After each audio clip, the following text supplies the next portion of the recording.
व्रत भले ही विंता और कद्र ने रखा हो, किंतु हमें आमंत्रण तुमने दिया है दीति। इसीलिए यहां जो होगा उसका उत्तरदायित्व उन दोनों के साथ साथ तुम्हारा भी होगा। जी जी महर्षि, मैं उनकी सहायता करके आती हूँ। राहुल चले? जी।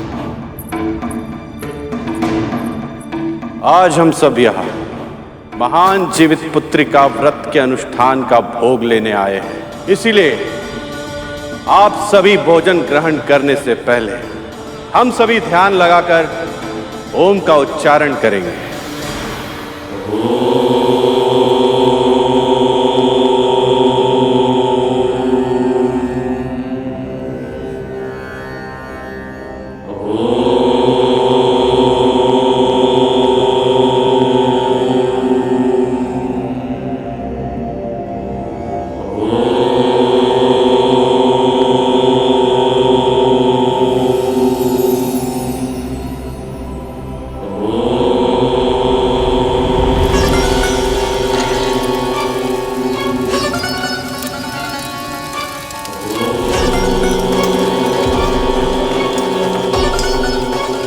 ये गरुड़ कहाँ रह गया? मैं भी यही सोच रहा हूँ कालिया, अभी तक फल लेके क्यों नहीं आए?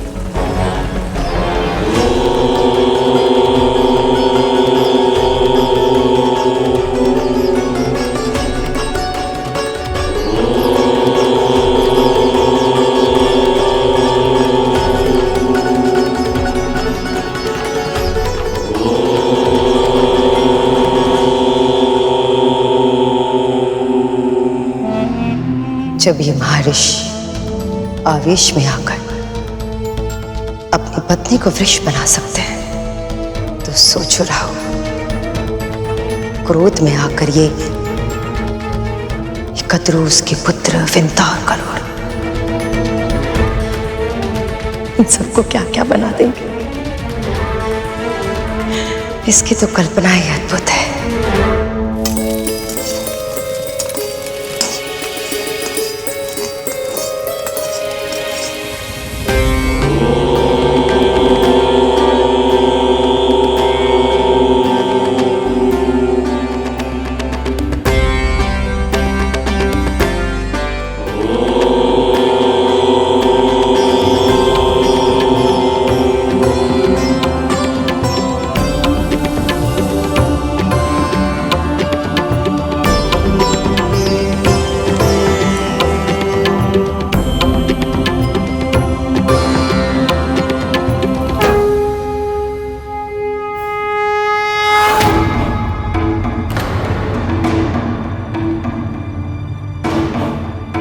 कुछ भोजन भी मिलेगा या ऐसे ही लौटना पड़ेगा? बस अभी आया महर्षि।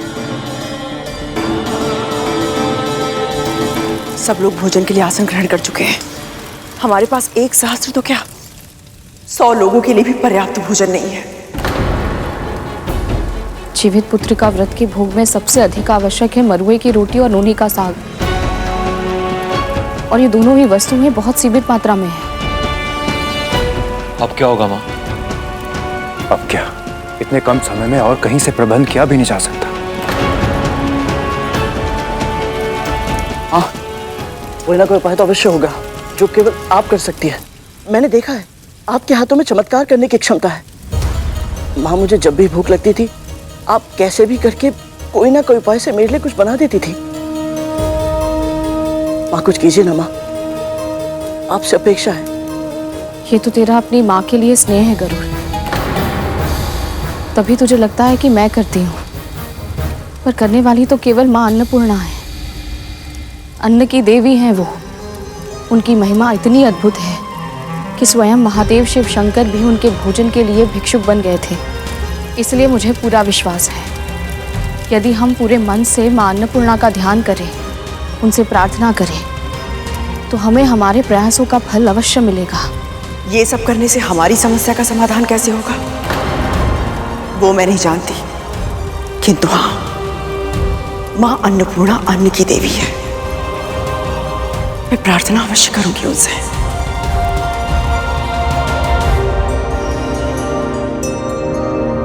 अन्नपूर्णे सदा पूर्णे शंकर प्राण वल्लभे, अन्नपूर्णे सदा पूर्णे शंकर प्राण वल्लभे, ज्ञान वैराग्य सिद्धिदं भिक्षां देहि च पार्वती, ज्ञान वैराग्य सिद्धिदं भिक्षां देहि च पार्वती, अन्नपूर्णे सदा पूर्णे शंकर प्राण वल्लभे, माता च पार्वती देवी पिता देवो महेश्वरा, माता च पार्वती देवी पिता देवो महेश्वरा, बान्धवाशु भक्ताशु स्वदेशो भुवनत्रयम्, बान्धवाशु भक्ताशु स्वदेशो भुवनत्रयम्।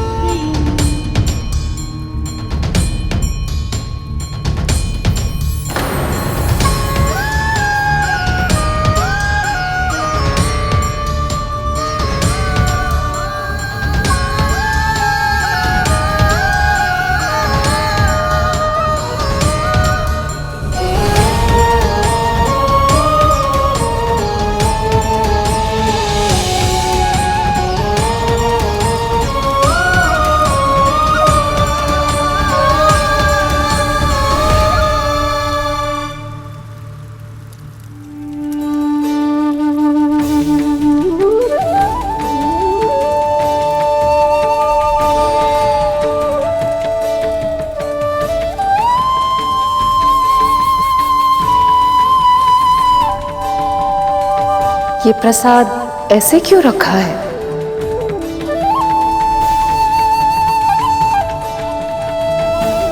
माँ, आप कौन है? माँ कहा है तो माँ ही समझ लो।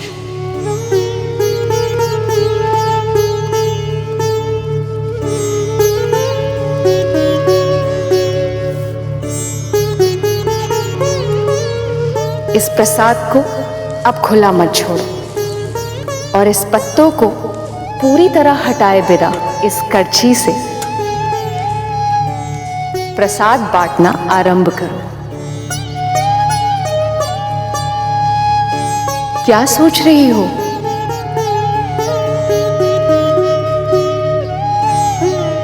अतिथि भूखे हैं, जाओ भोग खिलाओ उन्हें।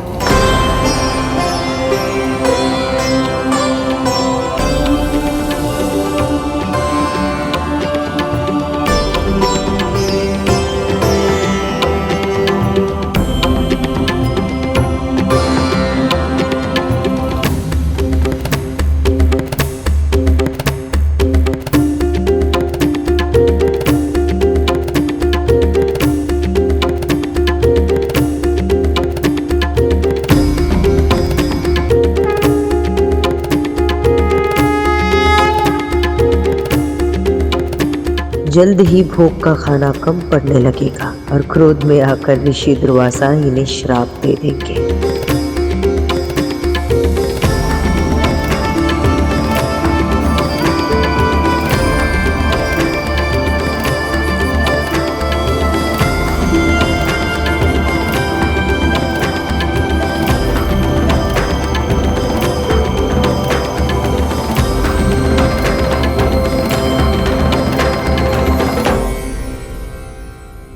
स्वादिष्ट व्यंजन, अद्भुत स्वाद।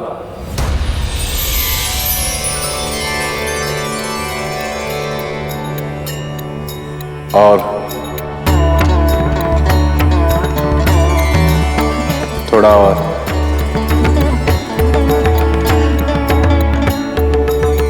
जिस क्रोध की आंधी की आशंका थी वो शीतल व्यार में बदल गई। महर्षि और इनके 1 सहस्त्र शिष्य को भोजन कराने में हम सफल रहे। यह असंभव कार्य केवल अन्नपूर्णा मां की कृपा से ही संभव हो पाया।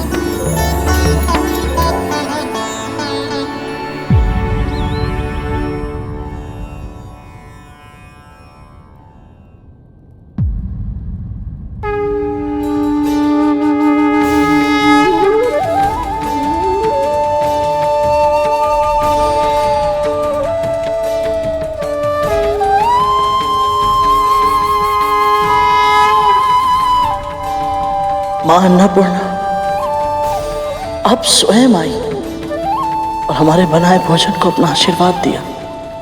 आपकी सदा ही जय हो।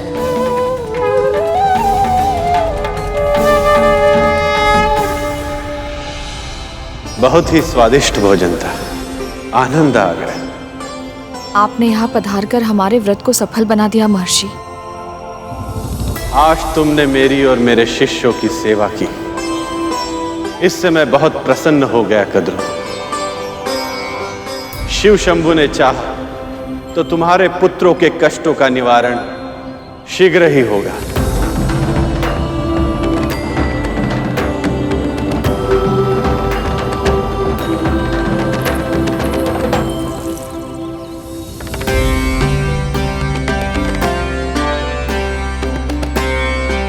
तुम दोनों में अपार संभावना है। शंभु की कृपा से तुम अपनी योग्यता के सबसे ऊंचे शिखर को प्राप्त करो। इतने शक्तिशाली बनो कि संसार तुम्हें सदा स्मरण रखे।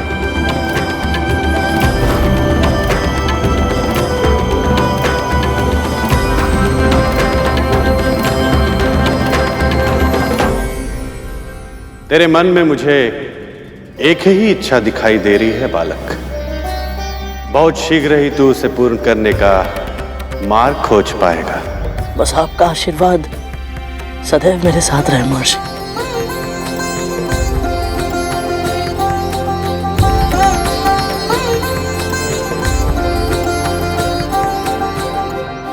मुझे आमंत्रित करने के पीछे भले ही तुम्हारी नीयत अच्छी नहीं थी, पर मुझे तुम्हारे कारण ऐसा भोजन करने का सौभाग्य मिला जिसे स्वयं मां अन्नपूर्णा का वरदान मिला था।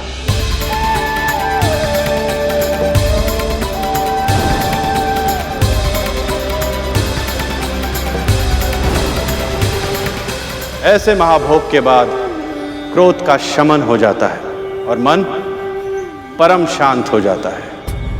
इसीलिए आज मैं तुम्हें कोई श्राप नहीं दूंगा, पर एक चेतावनी अवश्य दूंगा।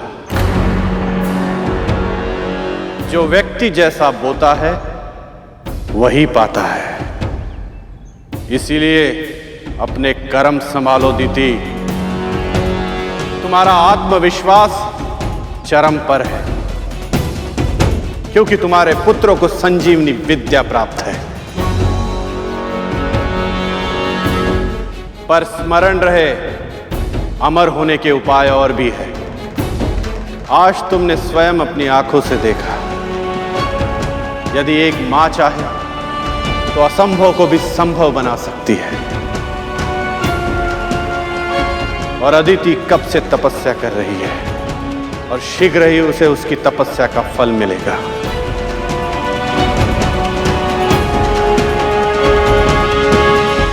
पर उसका परिणाम तुम्हारे पुत्रों के लिए कैसा होगा, यह तुम्हारे कर्मों पर निर्भर करता है।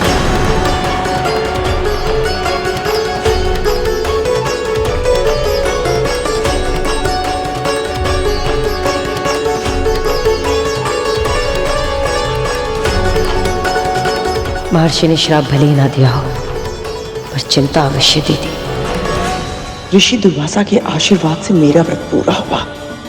अब मेरे पुत्र शीघ्र ही स्वस्थ हो जाएंगे। तब तो धूमर, शिशु नंदी, भूत नंदी, सब लोग उठो।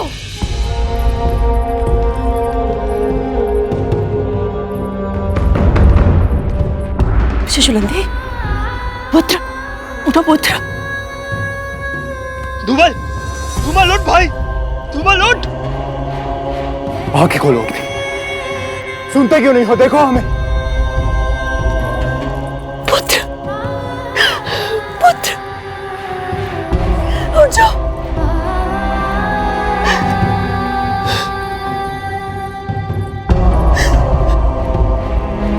कालिया, अपने भाई से बोलो ना उठने के लिए।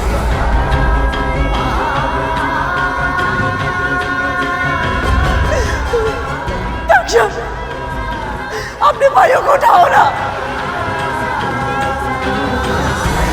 तुम्हारी माँ यहाँ पे आई है, उठो ना। विद्या, है ये? महारानी कद्रू का आदेश है, उठा जाओ।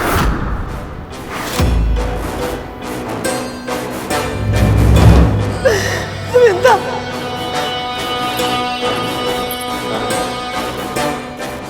क्यों विंदा? महर्षि दुर्वासा के आशीर्वाद से तेरे पुत्र को तो असीम शक्तियां मिल गई थी, फिर उनका आशीर्वाद मेरे पुत्र में फलीभूत क्यों नहीं हो रहा है? मैंने अपना व्रत, भोग, आचार, विचार, व्यवहार सब नियम के अनुसार किया। कई ऐसे अवसर आए जब मैं क्रोधित हो सकती थी, अनुचित व्यवहार कर सकती थी, किसी के भी मन को दुखा सकती थी। मैंने अपने ऊपर संयम रखा विंदा, फिर भी मेरे पुत्र स्वस्थ नहीं हो रहे। क्यों विंदा, क्यों? बोलो ना, उनको उठने के लिए उठ जाए। बोलो बोलो विंदा, बोलो।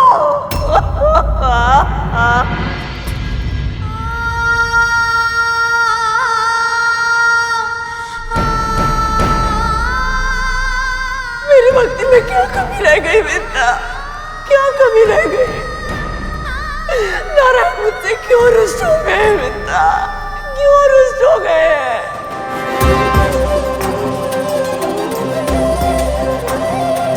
उठ जाओ, उठ जाओ।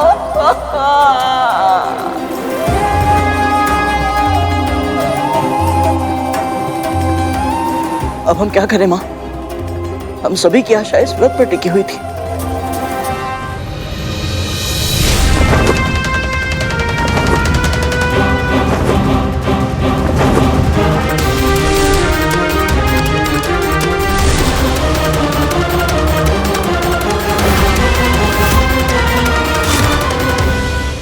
पर अब तो जाओ, निकल जाओ।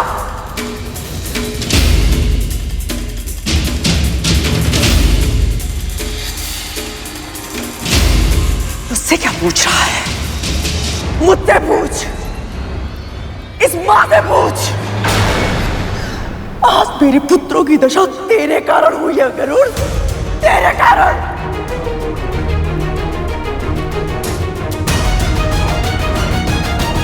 यदि मेरे पुत्रों के प्राण चले गए, उनकी हत्या का पाप तुझ पे लगेगा। जीव हत्या एक ऐसा महापाप है जो सैकड़ों वर्षों तक प्रायश्चित करने के बाद भी नहीं उतरता। और तू तो प्रायश्चित कर भी नहीं पाएगा।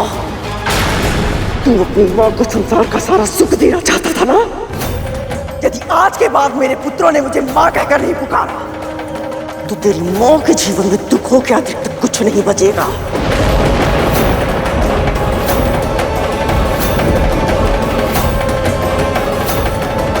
यदि इतनी अल्पायु में मेरे पुत्र काल के गाल में समा गए, तो तू भी सुखों से भरपूर परिपूर्ण जीवन नहीं जी पाएगा। तेरी मां का, तेरे भाई का, तेरा, तुम सबका अस्तित्व इस संसार से नष्ट हो जाएगा। गृहस्थ जीवन और उसके सुख जो तेरी रेखाओं में है ना, वो सदैव सदैव के लिए मिट जाएंगी। तेरी पक्षी प्रजाति सदैव सदैव के लिए समाप्त हो जाएगी। ये इस मां का श्राप है।